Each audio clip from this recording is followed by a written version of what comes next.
Hello, everyone. Good evening. Welcome back. This is night one of the Herrick District Library's Summer Author Series, and it looks a little different from last year, but it's 2020, so we should all be expecting just a little bit different this year. Obviously, we're doing things remotely now. I am Jason. I'm going to be your host again this year with the Raven podcast, and this is a literary podcast where I talk to authors about their work and why they created that work, and we generally just have a really good time. And it's all possible because of Abby Stroop, our facilitator and the director of the summer reading program. Thank you, Abby, at the Thank you, Herrick District Jason. Library, because Abby is amazing. And this show is also made possible by Go Indie Now, who is an online network that promotes indie artists around the world, and they're absolutely fantastic. You can check out Go Indie Now on Facebook at their website, goindienow.com, or on YouTube, where they have a ton of different shows. This show is also supported by author Rebecca Jonesy, and my favorite of hers is the Nabs Doll series, where the Fae know that everyone is unique and all love is valid, something very important to remember. And also, I want to give a shout out to one of my guests' favorite bookstores, Unabridged Books in Chicago, and their website is unabridgedbookstore.com. And from what I understand, Jonathan, you actually go in and sign books now and again there? Absolutely. If anybody tonight wants a signed copy, I wish I could be there in Holland with you to sign copies and say hello, but you'll have to settle for a signed copy by mail, and you tell me what you want signed on there, I'll hop over to Unabridged Books and they'll send it to you. Fantastic. Well, this is a perfect time then to introduce my guest, Mr. Jonathan Eig. How are you tonight, Jonathan? I'm good. How are you? I'm doing very, very well. It's kind of sweltering here in Michigan at the moment. I think we're 90 degrees, which for us is very, very hot. But I'm in a very cool basement at the moment, so it's not too bad. That's good. I may get a little sweaty here because I turned off the air conditioning to talk to you.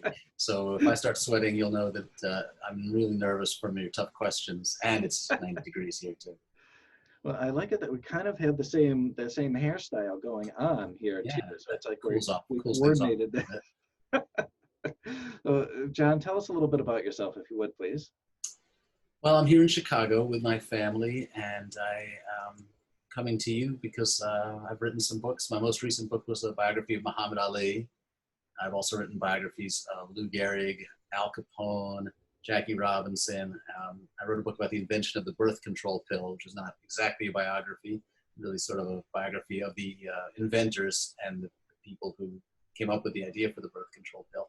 But I write nonfiction. I'm a former journalist. I worked for the Wall Street Journal before I started writing books. And before that, I worked for Chicago Magazine and some newspapers, New Orleans and Dallas. So I cut my teeth in the news business and sort of gradually transitioned to books. And I've been doing these books now for the last more than 15 years, almost 20 years now. And I have my first children's book coming out in the fall, Some Pigtails, which I can tell you more about as we get going. And I'm working on a big biography of Martin Luther King Jr. at the same time. So keep it busy. Yeah. Well, it sounds like you kind of know what you're doing. It doesn't always feel that way, but I'm putting on a good act. If at times it feels like I'm just trying to get away with something, but it's working. I was reading through your book titles, and the one about the birth of the pill, I loved it. Is how 4 Crusaders reinvented sex and launched a revolution. It's like it takes this, and I hope this doesn't sound offensive, but talking about the birth of the pill doesn't seem like it's going to be the most exciting thing. But then when you add these Crusaders that launched a revolution, it's like, wow, this actually sounds like it's going to be freaking awesome. I love that story so much. I tell people it's like a sports story because it's underdogs doing something that should be impossible. The birth of the pill comes at a time when birth control is still illegal in the United States. So you can't get a government grant to fund this research. You can't get a university or a drug company to get behind it. So these 3 radicals, sparked by Margaret Sanger, who has the idea, undertake this thing knowing that they could all go to jail for doing it. And even if they succeed, probably no one's going to allow this to ever be sold in the United States. And they do it anyway, and they change the world.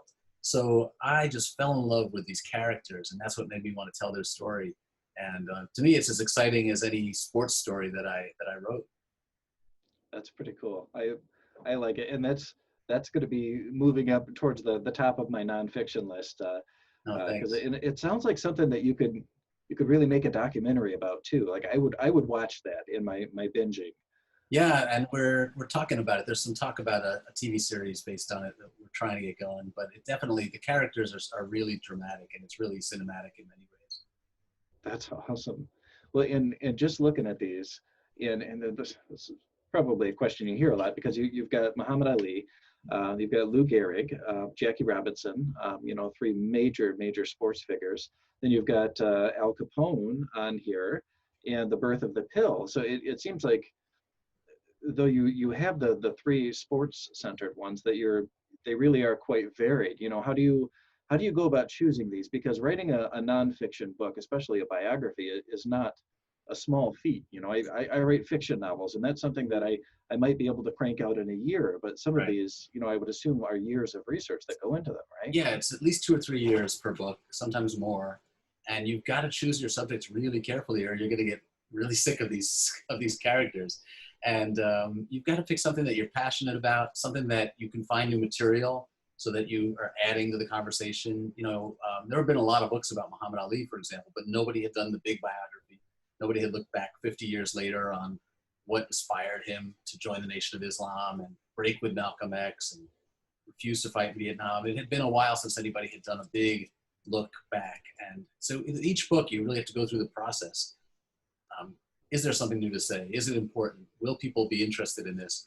And can I add something to the dialogue? Are they relevant today? Is there something newsworthy about what I'm writing? And each one is a very different story about how I get to this subject. But I've been lucky. I haven't picked any stinkers where I've gotten sick of it along the way. Oh, hang on a minute. I'm going to turn on my air conditioning because I am getting sweaty here. Hang on. Don't go anywhere. I hope that noise won't be too bad, but I have to, or else I'm going to be drenched by the time we get done. Thanks.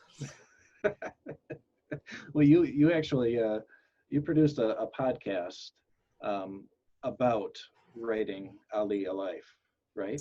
Yeah, I did. It's called Chasing Ali, and basically tells the stories of this 4-year journey, not only to write Ali's story, but to try to meet him as well, and getting to know his family, hanging out with his wives, tracking down Don King, meeting George Foreman.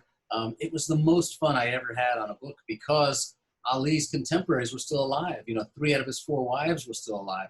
So I was able to really, immerse myself in his world in a way that you can't with Al Capone. With Al Capone, I found maybe 3 or 4 people who had actually met him, but they were tiny, they were little kids at the time. They didn't really have a lot to say.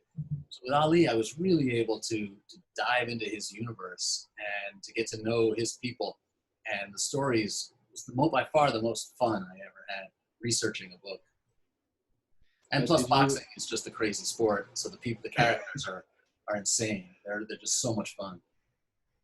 I don't want to spoil it in anything, but were you able to meet Muhammad Ali? No, it's not a spoiler, and in fact, it's not in the book at all. So you'd have to listen to the podcast to hear the story.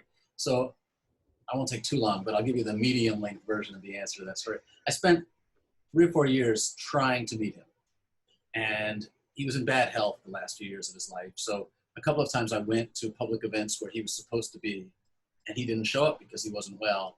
And then I met his wife a couple of times at these events, and I told her about the book I was working on. And I said that, I wanted this to be the best book ever written about Ali, and I really wanted it to be definitive. And she said, well, you should come meet him.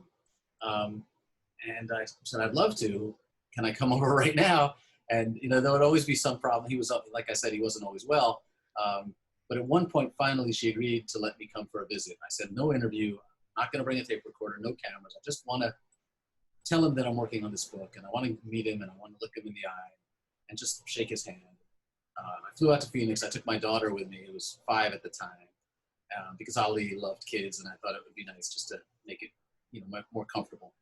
And we got there and we went to Ali's house and we spent 2 hours in his house and he never came out of his room. He was too sick that day to see us. So by now I was beginning to lose hope that I would ever go and see him. But a few months later, Lonnie, his wife, called me and said he was feeling better. He was going to be in Louisville for a public event. And I drove down there and got to meet him at this event before the dinner began. And you know, he couldn't speak anymore. He couldn't do interviews at all. And I wasn't even sure whether he knew I was there because he was just sort of a blank slate. But I leaned in and I put my hand on his arm and I whispered in his ear and I introduced myself and I said, I'm writing this book about you and it's such an honor and I'm doing my best to get your story right. And I just want to know if there's anything you want to say. And he didn't answer. So I felt like he was, you know, Ali never made it easy on people. He loved to give people a hard time. And I felt like he was basically saying, no, it's your job. You got to figure out how to tell the story. I'm not going to do it for you. But it was really moving for me just to be there with him. And his wife afterwards said that he wanted me to come and read him the book when it was finished. But he passed away before I finished. And I didn't get that chance. I don't know what I would have done. I would have been so nervous reading it to him. You gave me chills there for a second. That was you know, thinking about actually being able to go and read to him. That's well, it's dangerous. You know, I've only written about dead people before. To write about somebody who's alive is really complicated. Do you give him a chance to respond to every single thing that's in the book? Do you want that? You know, is it even possible to write the book and tell the story in a compelling way if the subject is going to respond to every accusation, every allegation, or every characterization and say, no, you didn't get it right. That's not what I was thinking. That's not what I was feeling, right? You open up so many cans of worms that you may never be able to tell the story. So I don't know. I mean, I would have, if asked, I would have gone and met with him and I would have read in the story, but I would have probably prefaced it by saying, I will take into consideration any suggestions you might have, but the final decision on what goes in the book is mine. And it's, you know, I have to take the responsibility for how we tell this story, and you don't get the final word, which would have been a really hard thing to say to Muhammad Ali, but yeah. I would have had to. Well, because he was, and this it might not be right, but I get the feeling that he was a little bit of a hero to you.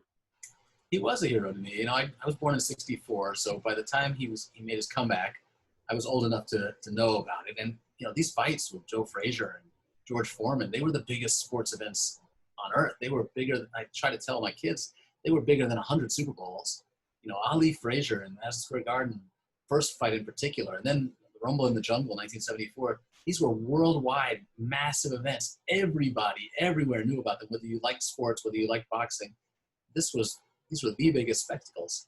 And Ali, by the 70s, by the time I was old enough to appreciate him, had really moved out of his radical Muslim phase and had become a superhero. He even had like a Saturday morning cartoon show.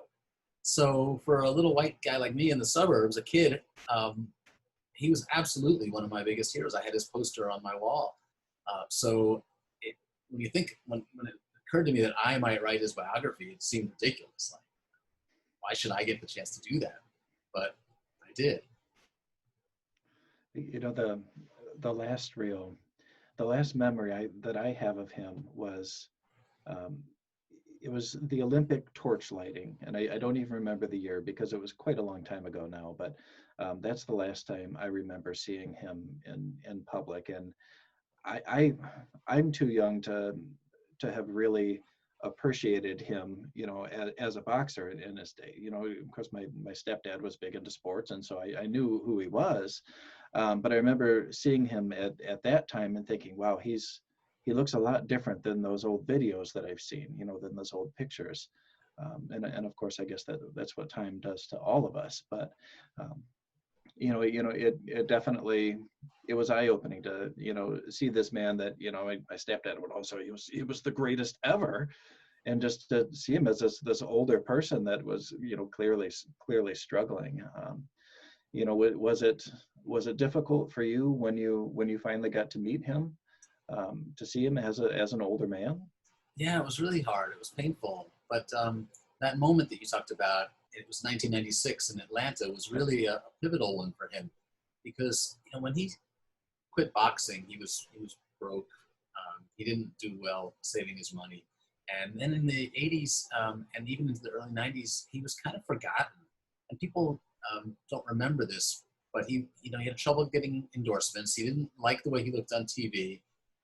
He really was lonely and depressed at times, and he would get an occasional gig. He'd be asked to sit at a convention booth and sign autographs, and they'd pay him for an hour or two, and he'd stay all day because he loved the company, he loved the attention. But it was a sad time for him, and because he had Parkinson's, he wasn't able to speak clearly, and he wasn't able to do his thing. He was such a brilliant entertainer and such a charismatic, colorful, hilarious guy, but he lost the ability to spark that, to sparkle those crowds. And when he was called upon to light the Olympic torch, people were shocked. They hadn't seen him in so long. And here he was, shaking. He could barely get the torch lit. It looked like he was going to maybe set himself on fire. And people fell in love with him again because he showed his vulnerability.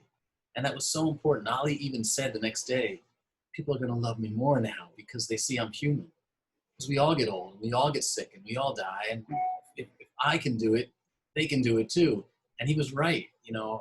We embraced him in a new way after that. And people just went, this is a man who was the most hated man in America in the 60s. He becomes the most popular man in the world, probably the most famous man on the planet in the 70s. And then by the 90s, he has this final act where he becomes kind of like a saint, where he's all things to all people. And because he's not talking, we can all imagine that, Ali is somehow, we feel this connection with him that is almost universal at that point. It's really miraculous. Well, I think that's for me, that was kind of like that final step in legend status. There is, that's because that's, for me, and I'm 40 years old. That's the thing that I will remember now. Is seeing him up there at the top of those stairs. But yeah, I got a little off track there. I apologize, but that's okay. I get carried away sometimes talking about Ali. Well, you spent a lot of your life on it.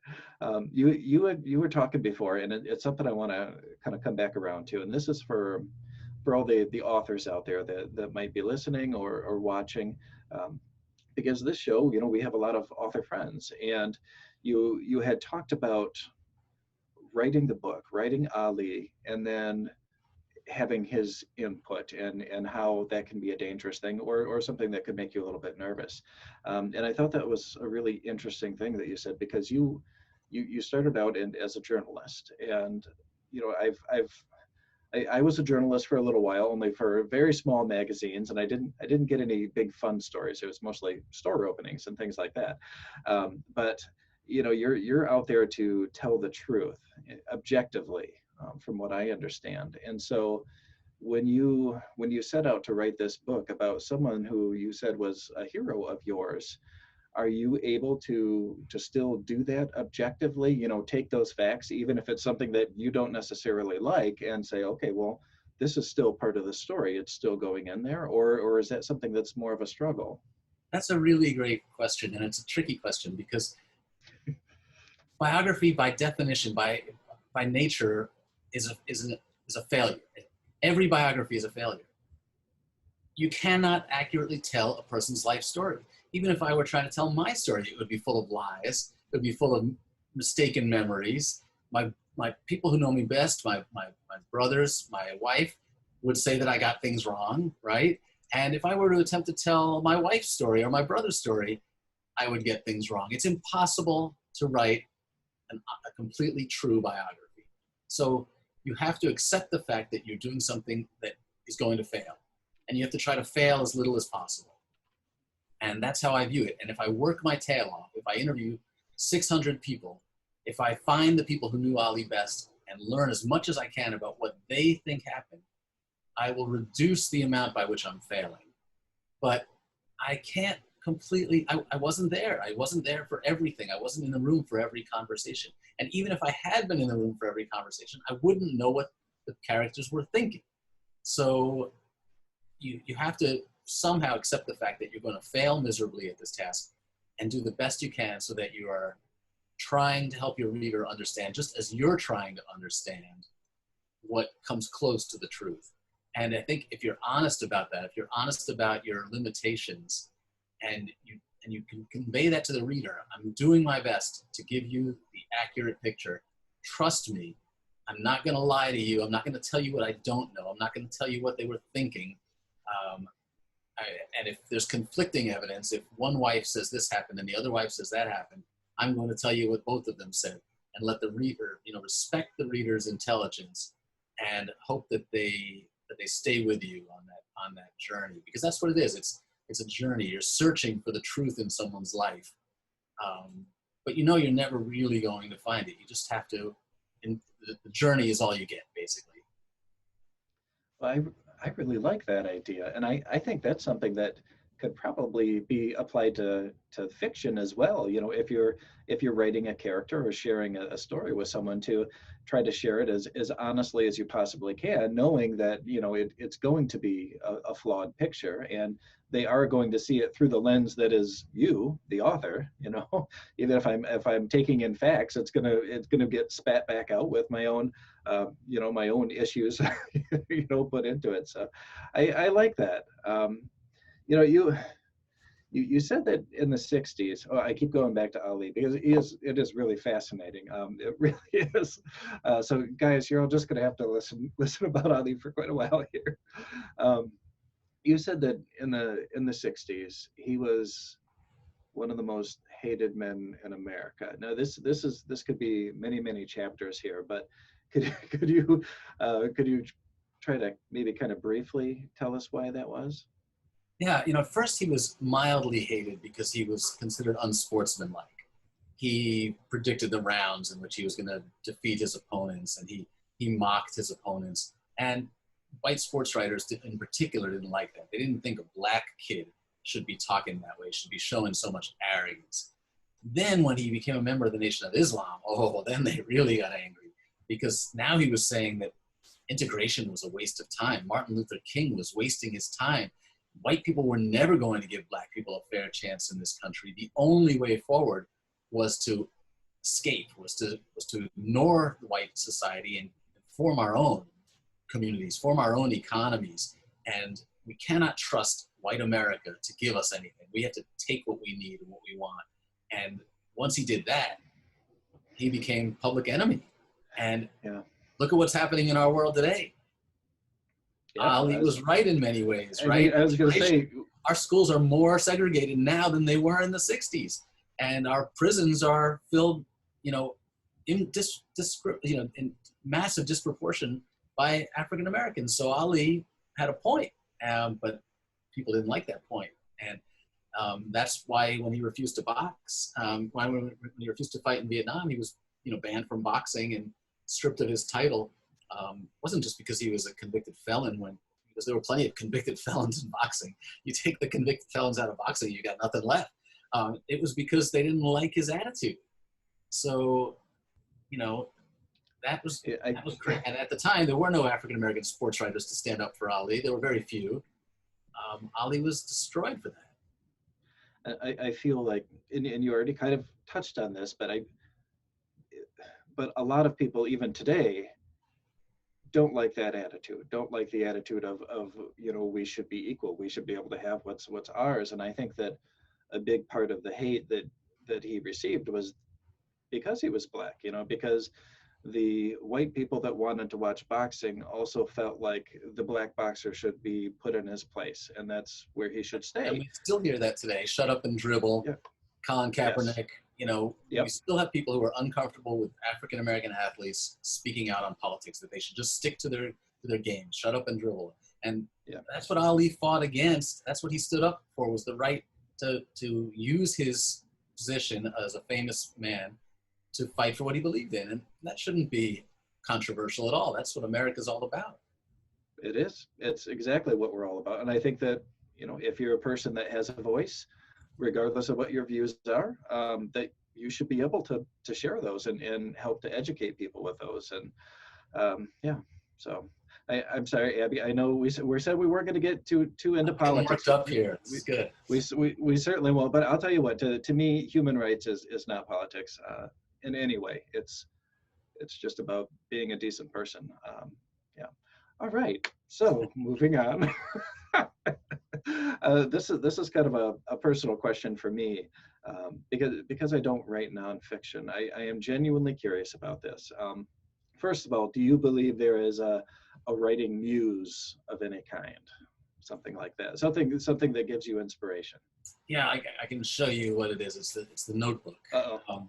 I don't ever have to worry about writer's block because I've got hundreds and hundreds of these notebooks filled with my research and with my interviews. And as long as can research, I'm never going to run out of things to write. I might get stuck that a paragraph isn't quite coming out the way I want it to, but then you just move on to the next one and come back to it. But I'm writing facts, so I don't feel like I need to be visited by the muse. And that's always been the great advantage of having been a newspaper reporter. You go out with your notebook, you write down what people say, you come back and write it up in the best way you can. You try to make it as well written as you can, and you try to choose the right words and make your sentences tight and give good detail. But ultimately, if you don't fill your notebook with good stuff, you're not going to have anything good to write. And it's the same way for me now. I feel like as long as I can report and do good interviews and find new details, the writing will mostly take care of itself. And it also helps you to avoid getting mental about it. That you just say, it's not really writing, it's just reporting. And you approach it with kind of a workman-like attitude. I think that helps me a lot.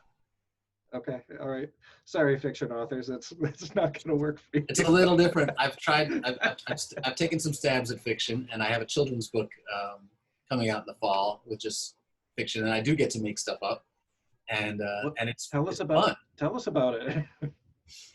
So this book came about right after I finished Ali. I realized I had nothing to do that day. Like, it was Monday morning. I had turned the book in. I was waiting for my editor to read it, and I thought, well, maybe I'll try writing a children's book for my daughter, and I'll just try writing a chapter for her, so that when she comes home from school, I can read something to her. And we had a conversation that morning when I was making pigtails for her. She, was going through a phase where she wanted me to make pigtails, and we were reading Charlotte's Web at the time, and there's the very first web that Charlotte spins says "some pig," and I thought, hey, these are some pigtails. It was a bad joke, but I thought that would make a good title for a book, "Some Pigtails." And that's a dad joke. It's a dad joke, yeah. And I am a big fan of dad jokes. I don't think we should apologize for dad jokes. I think we're trying to find a connection with our kids. Kids are not as sophisticated as we are, and dads have this capacity to go unsophisticated. That's one of our strengths. We got to embrace that. And so I started writing a silly little book about a girl who wears these crazy pigtails, and the pigtails become so outrageous that they cause distraction at school and they get banned. And then the kid goes on the warpath to fight the school dress code and to fight for the right to have whatever pigtails she wants. And I started writing one chapter at a time, and after a couple of weeks I had a story that I thought was kind of fun, and reading it to my daughter every day when she came home from school and getting her suggestions for how to change it. It was just a lot of fun.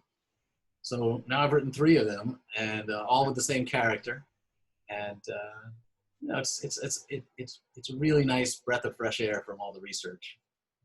That's awesome. So, no, what is the grade level? What do you consider this? I think it's like probably 1st through 5th grade.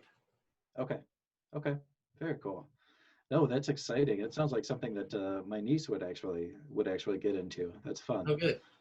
Oh, that's cool. So now, so you've done your children's books. Do you feel like they have been pretty well received? Well, nobody's read them yet except for my kids. Oh, nobody's read them yet? No, they come out in October. The first 2 come out in October. Oh my gosh. Okay. The 3rd one comes out early, I think spring of 2022. So okay. Who knows? Maybe it'll be a whole cool. thing, or maybe it'll flop, and I'll just go back and pretend it didn't happen, and I'll go back to writing my big, fat, boring books. Well, I'll definitely buy one, and then I'll tell you nice things about it. Okay, thank you. Well, so I'm hoping that I'll be able to get you to read a passage from one of your books today. Is that something you might be Yeah, I willing to guess I do? could do that. I hate reading my books You out loud. know, do- I really hate it because I always think they could have been better, and sometimes I'll stop in the middle of a sentence and go, "Oh, wrong word." But no. if you make me do it, I will. You don't have, this is your choice. So, well, I know people like to hear the author read a little bit of their story, but if you want, we can totally skip that. No, I will. What should I read? You pick whatever you want to read. Okay, let's see if We're I have good any with. rounds here. Other than some pigtails, I'm not sure if I have any of my books in the room here. Oh, It's very messy too. So see a well, Jackie Robinson book over there. oh, there we go. We haven't talked about Jackie yet, so maybe I'll get that book. Hang on. Right back. Oh, I found Ali. Oh, fantastic. So I found Ali. Best book jacket of all my books. This is the best book jacket. No words on there. I was a little upset that I didn't get my name on the cover, but you're competing with Ali. You know, it's tough. But I'm on the spine. Barely. Very tiny on the spine. I see. Yeah, they know what sells. It's not Jonathan Eig. It's Ali that sells. Did you get input on that cover or no? They send them to you, and if you really don't like it, you can raise a fuss. But I've never raised a fuss. I think there was one book jacket, the Capone book jacket, that I made some suggestions on. But usually, I trust the experts there. I'm not a design guy, so you have to trust that they know what works.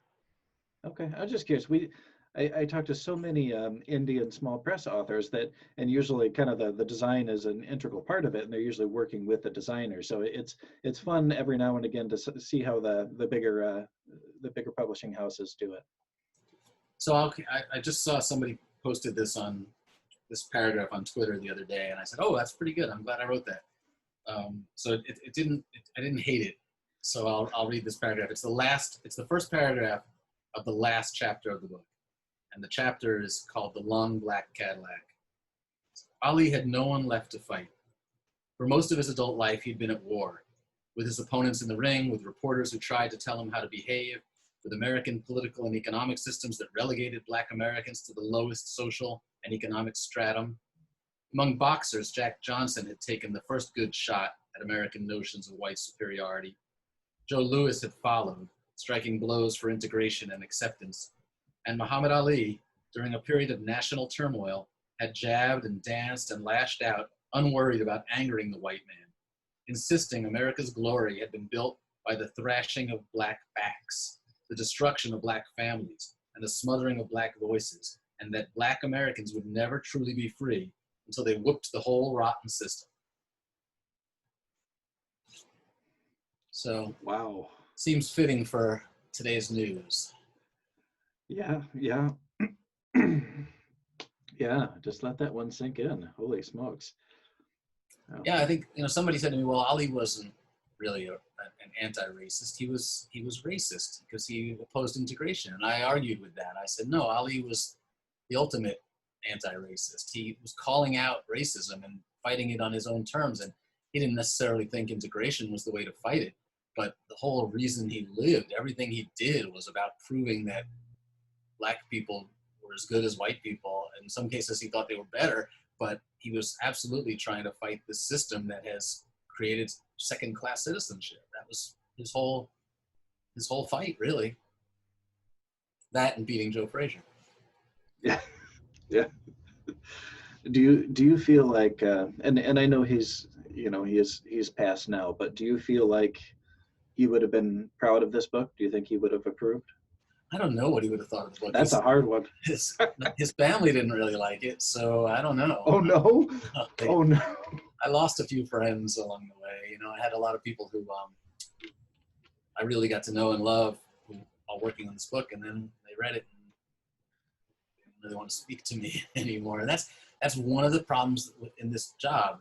And it's the same when you're a newspaper or magazine writer. You interview people and you get to know them, and you build a kind of a trust, and then they don't always like the story when it's in there, when it's done, because they see themselves portrayed in this unemotional light. They see other people commenting on them, No, it's hard for Ali's family to read what some of his critics had to say, or if you were married to Ali and you're having to read about what one of his other wives has to say. That's tough, and I'm in the position of being the messenger for that, which doesn't always make me popular, but it's part of the. I think it's just one of the costs of doing business, and you have to have thick skin about it. Wow. I don't have thick skin. I like to. I was just going to say, you got to have thick skin, right? Can I Unfortunately, have shark skin? yeah, I don't, but I like to. I wish I did. Well, when you're, I think it's obvious that the answer is yes, I'm sure. But when you're writing these biographies, do you often come across things that kind of make you question how you felt about the person you're writing about? And maybe something really disturbing or something amazing that's like, oh wow, I feel a little bit differently about this person now. All the time, with every one of these characters, except for Capone, where I started with a low opinion. And it actually went up a little bit along the way. I liked him better by the end of the book. But you go through these cycles where you're in love with your subject, and then you start to learn things that you're not crazy about. And then you go through a period where you think, no, this guy's, how am I ever going to live with this? He's just, I can't believe he did that. And then hopefully by the end, you come to terms with it and you understand that we're all flawed and we can't expect our heroes to be perfect. And, Ali really tested me because the way he treated women was horrible. And I was hearing it firsthand from his wives in some cases. And he talked about it at the end of his life, that he really felt like he was going to go to hell if he didn't make up for the terrible way he treated women. So seeing it up close was hard for me because, I wanted to come out loving the man, and I wanted my readers to come out still admiring him, but you can't pull any punches, no pun intended. You can't bury that stuff, or else you're going to lose the trust of your readers. And it's better to be honest and have some qualms about it than it is to, cover for them and to try to smooth over their bad behavior. Okay. Well, and I don't think that we should necessarily judge a human being by their worst moments, just like we can by only their best moments. But I think by putting together, a huge biography like you did, you're giving people the opportunity to make up their own minds and to learn everything they can about them. And I think that's all you can do, right? Yeah, that's exactly it. And again, it goes back to respecting the intelligence of your readers. If you lay it all out there and let them judge for themselves, some people are going to, and it's interesting because when you read the reviews, which of course I would never do on Amazon, Yeah, don't do that. You'll see some people who say that that Ali emerges as an even greater hero, and then there are other readers who thought that I was just mean and out to make him look bad. So, it's in the eye of the beholder. Yeah. Well, and you received some accolades for Ali, didn't you? Yes, I did. Well, toot your own horn, will you? Yeah, it won some nice awards, including the Penn ESPN Award for literary fiction, and it won the best sports book of the year in England in a contest sponsored by the Times of London, and it got a lot of nice reviews. Joyce Carol Oates reviewed it in the New York Times. That was a huge thrill for me because I love Joyce Carol Oates, and she had nice things to say about it. So I was really thrilled with the response to the book. It's always nerve-wracking to know that your work's going to be criticized and that you're going to have a review of it, in the newspaper, and they can take your 3 or 4 years of work and just basically flush it down the toilet if they don't like it. Yeah. Those journalists are vicious from what I hear. Yeah, the reviews for Ali were really terrific. I was really thrilled. That's awesome. Now, what was your first book, going from writing articles to writing a longer form? My first book was the biography of Gehrig, and It came about. I had thought about doing books before, but I didn't really know if I could do it, if I had the skills to do it. But I thought it'd be fun to try, and I've been doing newspaper and magazine work for a long time, so I was confident that I could write long articles even, and that maybe if I could write long articles, I could make the leap to books. And the big moment for me was reading Seabiscuit by Laura Hillenbrand. I just fell in love with that book, and I could see why it was so much better than other sports books. And one of the things you learn to do as a writer is, deconstruct works that you admire. Now, when I was a younger writer, I would literally type other books just to see how it felt to type some of those words. I wouldn't type the whole book because that would take forever, but I would type paragraphs to try to get a better understanding for how the writer constructed that paragraph. And when reading Seabiscuit, I absolutely tried to analyze what made it work, what made it so successful. And I began to think that some of the keys could be replicated. She used newspaper clippings, she used box scores, she used old sports writers' notes to see what was going on at a public event and to reconstruct those events. But the key was that it wasn't really about sports. She was using all of those horse races to tell a bigger story about the Great Depression. And I thought, if you could do the same thing with a baseball story, baseball's in the newspaper every day. If you pick a team like the Yankees in New York, there's 6 or 8 reporters covering them every day. You could go back and read all that. And if you could use that detail to build a bigger story, you could copy the Laura Hillenbrand model for Seabiscuit. So I was basically just trying to steal Laura Hillenbrand's her techniques as much as possible. And it just occurred to me that Lou Gehrig was a great device for copying Seabiscuit. Not just because his nickname was the Iron Horse, but because his story was about more than baseball. It was really one of America's great tragedies. It's a young man dying in his prime. It's just a classic tragic story. And if you could use the baseball to show his life and his character building up to the moment when he gets sick, and then you could show how he performs when he's sick but doesn't even know it yet. You could look in the newspapers and see how it's affecting his game. You'd have some details to really tell the story. And that was it. It was like, I just thought it was such a good idea that I had to try, even though I had never written a book before. And I always tell writers, young writers, the key is, do you give yourself permission to do it?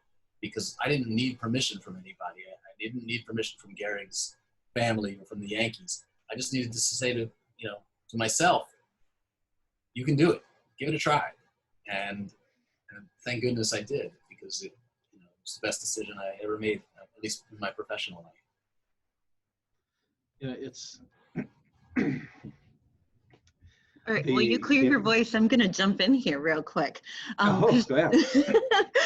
Believe it or not, we're actually getting some questions from our folks. I'm not sure if you guys can see them or not, but John, one of the other characters that you've written about extensively is Jackie Robinson, and Karen is wondering about the different impact that Jackie Robinson and Ali had on sports and culture. That's a good question. Jackie Robinson paves the way. And Martin Luther King said that Jackie Robinson was basically responsible for integrating America. Before there were marchers, before there were sit-ins, Jackie Robinson had to come first, because Robinson integrated baseball in 1947. Martin Luther King was still a teenager and still thinking about becoming a lawyer at that point. So think about how early that is. And it's Robinson comes along and proves that integration can work. He gets a chance. The white power structure had to give him permission to play, right? They didn't give him, it wasn't like an open competition. Some white guys had to decide that they wanted to give a black man a chance. But then when Robinson got that chance, he proved that he made the team better. He proved in the almost purest way possible that integration was good. Having diversity made teams better. And if he hadn't done that in 47, then I don't think you can have somebody like Ali who's able to take a much bolder stance and to risk angering all of white society and stand up and say, I don't have to do what you tell me to do anymore. Robinson had to do what white owners of baseball told him to do. They told him, you can't speak up, you can't speak out, you have to be well-mannered and well-behaved. He had to do that if he wanted the chance to play. So he sets the plate for someone like Ali, who comes along later and says, no, new ball, new rules. I'm doing it my way. And I think that it's amazing when you think about the fact that Robinson is 15 years before Ali. that's a long time when you look at the arc of the civil rights movement. How do you think, oh boy, I was about to dive into some, I'm just going to anyway. How do you think things have progressed since then when it comes to civil rights? Do we see a lot of improvements in your eyes? Since I'm looking at your eyes as more objective than mine, maybe, even though we all have our own stuff. Do you feel like we've come a long ways even since then, since Ali? Well, I don't know. I mean, like we were saying earlier, in some ways we haven't made much progress. You know, our schools are still segregated in many places, and incarceration rates for African Americans are way out of whack, and income inequality is way out of whack. So, you know, Ali and Jackie Robinson would probably say that we haven't done enough. I think it's fair to say that they'd be disappointed that we haven't made as much progress since they got the ball rolling as we should have. Okay. Well, and then your current work in progress is about the good Dr. Martin Luther King Jr. That you're working on right now, and you know, another huge figure when it comes to civil rights, probably the one that's most known throughout America. What are you? Because I only know what I've learned in school, which I know now as an adult is not nearly the whole story, is not nearly enough. You know, are you learning anything from writing this biography that's kind of changing the way you look at civil rights or the civil rights movement as it has evolved? Yeah, in a huge way. And I think part of the problem with Dr. King is that when we turned him into a national holiday, we whitewashed him. You know, all that we learn about in school now is I have a dream, the content of our character. We should be judged by the content of our character. And the problem with that is that we don't really hear how radical he was and how brave he was and how challenging he was. You know, he was saying in the last few years of his life that we needed guaranteed income, guaranteed jobs, that income inequality was getting worse and worse. And it wasn't just for African Americans, it was for the poor. And he wanted to really transform American society around peace, around jobs, around income equality.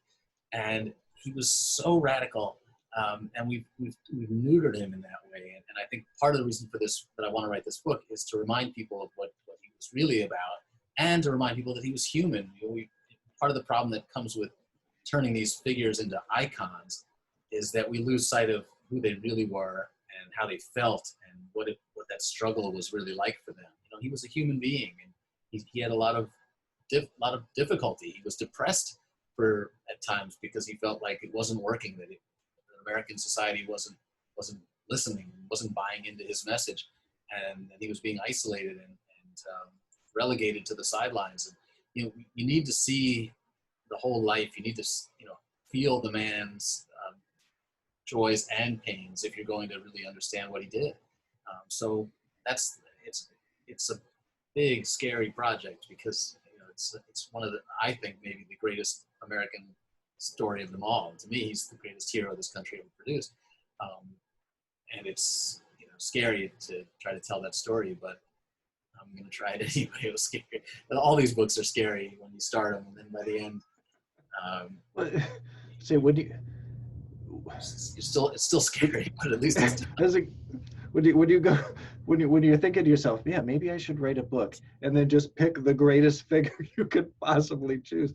I mean, what's going through your head? Is it the challenge, or is it just because you have just so much devotion to the craft, or is it because you admire this person so much, or is it just a little bit of crazy all mixed in there together? I think it's a little bit of crazy. It's a lot of crazy, because you ultimately ask yourself, I'm going to spend 3 or 4 years of my life on this, and I'm going to be talking about it for the rest of my life. So what's important enough that I want to do that? And I'm not going to make a lot of money doing it. Book business is cratering. So forget about that. I'm certainly not choosing these based on which is going to sell the most, or else I would be doing, I don't know, Kobe Bryant or something like that, right? I'm writing. I want to write about things that are important, that are worthy of my time, and that are worthy of my readers' attention. And what can I do to add to the discussion of these people's lives? That I'm certainly not going to be the last book It's not the first book on King, but it felt like this was a moment when we needed to get back in touch with King. And if I could do that, if some publisher is willing to give me the chance to do that, I'll take it. I can't think of anything else that I could do that would be better use of my time and my research abilities. So I'm going to give it a try.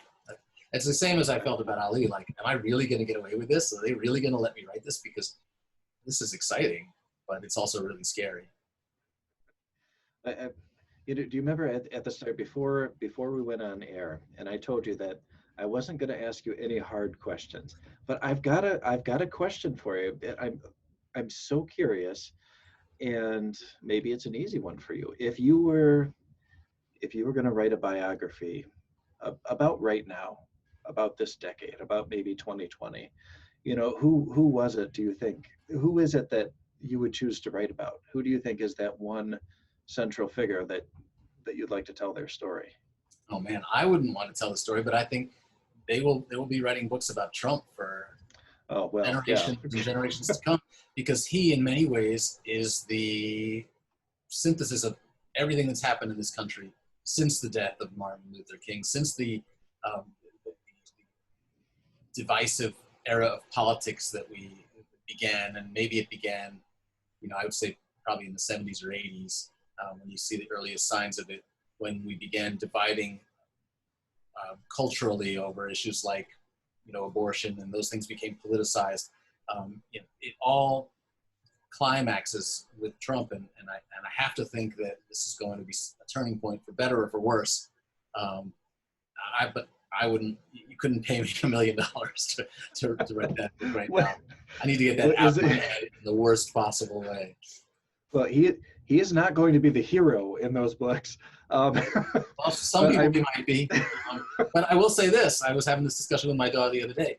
If this catastrophe, and there's no other word for it, if this catastrophe leads us to reconsidering our political divisiveness, if it leads us to reconsider the impact of global warming, if it leads us to reconsider the damage that racism has done to the society, and we begin to take these things more seriously, we might look back on the Trump administration as a turning point for the good.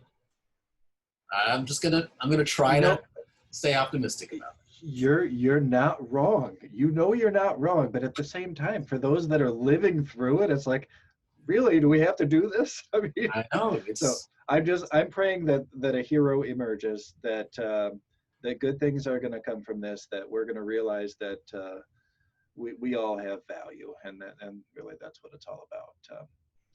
Abby, do we have more questions over there on your end? Are you still there? Yes, sorry, mute button. Oh.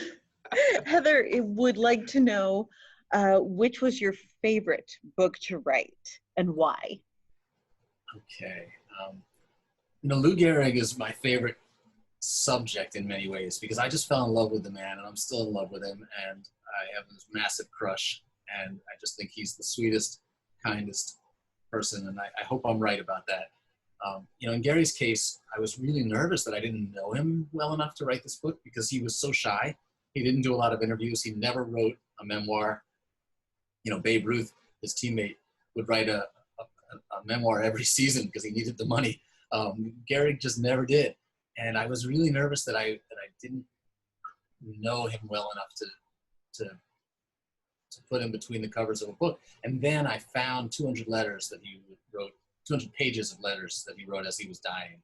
And I got to know him, and I loved him even more, because he was so humble. And when he found out he was dying, he didn't think of himself. He started thinking, what can I do for other people? How can I make my death easier for my loved ones? And he's still just a phenomenal hero to me.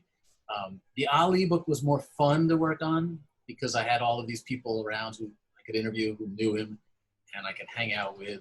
I took my kids to Don King's Christmas party, which, could be grounds for having the state come take your children away from you. But now that I got over it, and no harm befell them, I think it's okay to say that. So I had more fun on the Ali book than any other book. But Gehrig remains probably my favorite guy that I've written about. he has an amazing but tragic life, and it's a book that would I will never pick up myself. Sorry, Abby's also sending me messages, making me laugh here.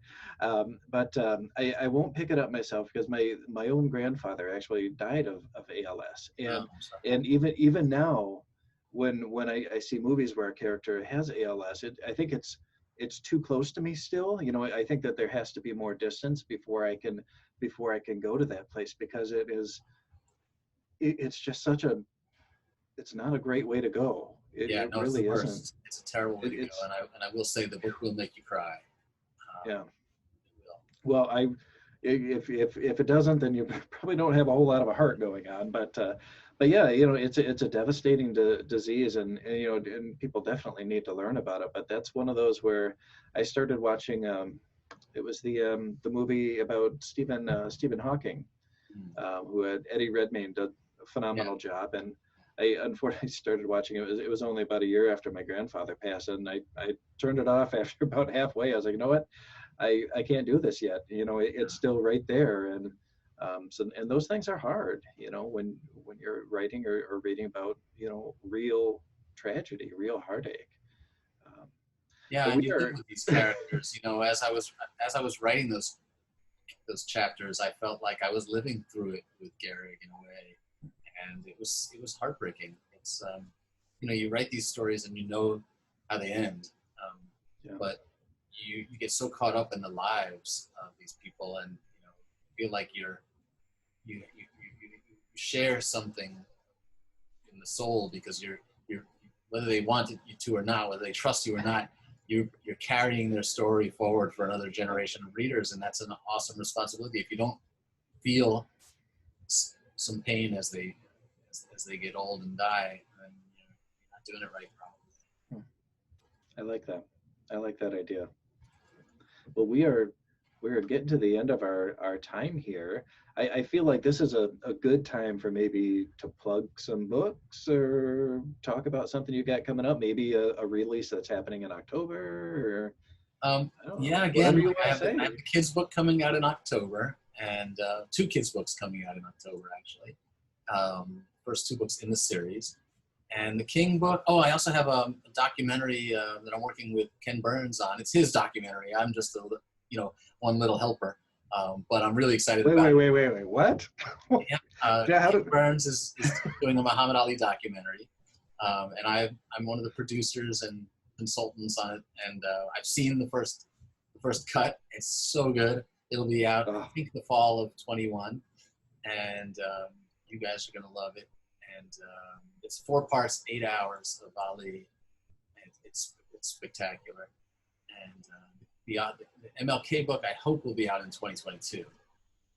Okay, that's awesome.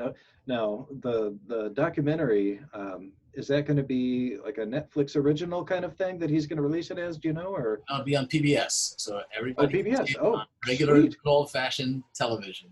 Television. Wow. Old-fashioned television, Channel 11 here in Chicago. Okay. Ken Burns' stuff is always on PBS, I think.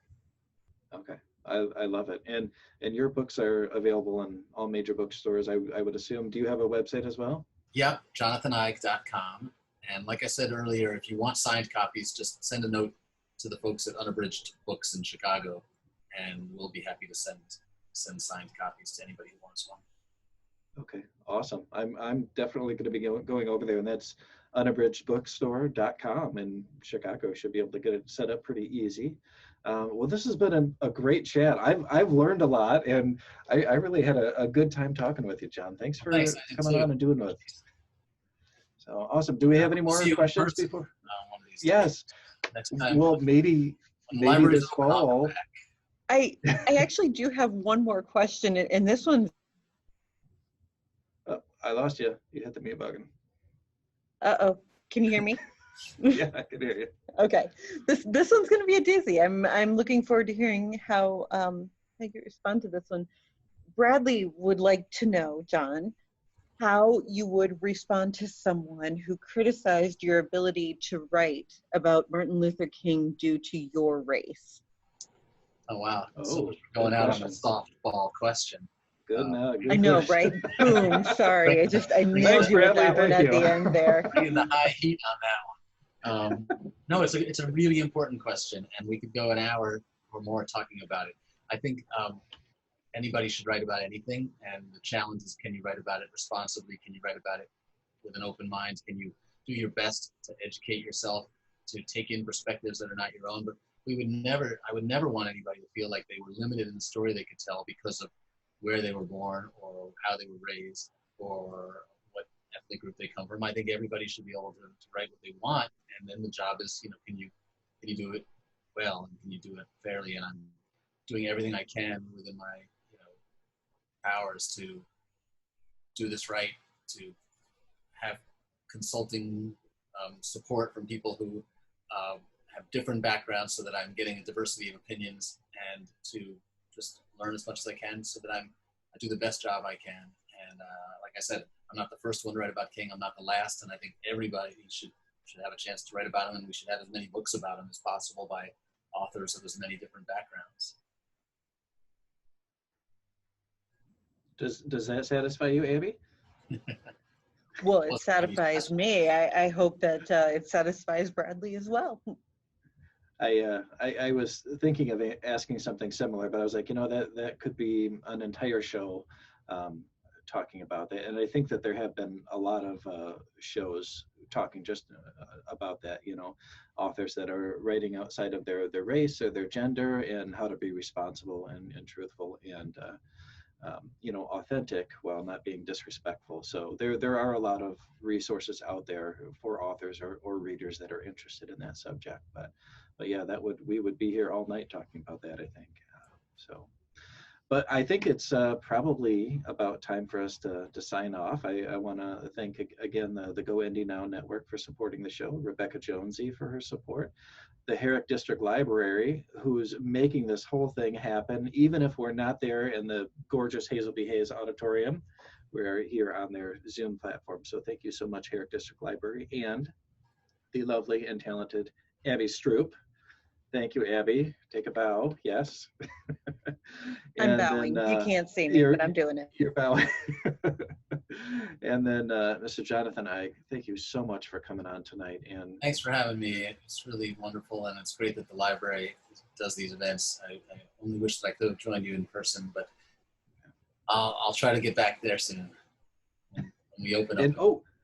And Tony, we can't forget Tony. Tony. Thank you, Tony, for inviting me. Tony yesterday, yes. My old friend. Thank you, Tony. Tony the Amazing. I miss you, Tony. Come back with your dogs to see me one of these days, okay? All right, that's it, everybody. Stay safe and stay strong. Thank you.